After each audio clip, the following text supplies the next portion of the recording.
Bonsoir à tous, bienvenue sur la chaîne plus proche des populations.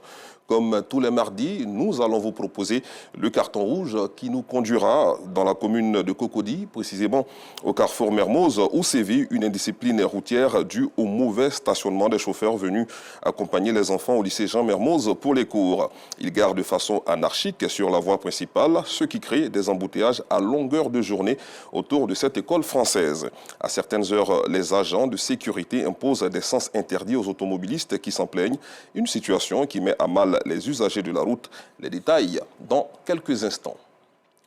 Intéressons-nous à présent aux dégâts causés par la forte pluie qui s'est abattue le week-end dernier sur Abidjan.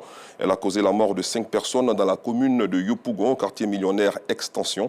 Ce souvenir dramatique laisse le quartier dans un calme criant. La peur et l'anxiété se sont emparés des habitants. Dans ce quartier, on passe des nuits pratiquement blanches à guetter le moindre signe d'intempérie en cette saison de pluie. Nos équipes y ont séjourné, leur compte rendu dans notre édition de 19h30.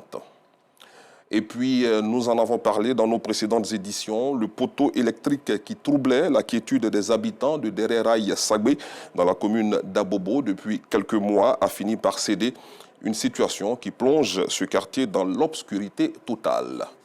À l'international, le secrétaire général de l'ONU a recommandé aujourd'hui au Conseil de sécurité de reconfigurer la mission des Nations Unies au Mali pour la concentrer à effectif constant sur un nombre limité de priorités.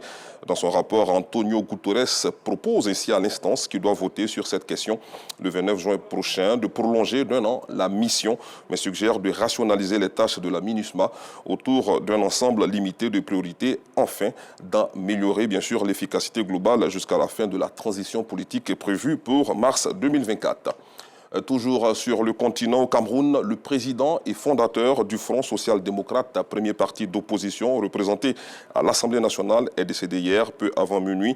John Frundi, l'un des opposants historiques au président Paul Biya, avait été à 3 reprises candidat malheureux au présidentiel de 1992, 2004 et 2011, arrivant à chaque fois en 2e position. Fin de ce flash. Rendez-vous à 19h30.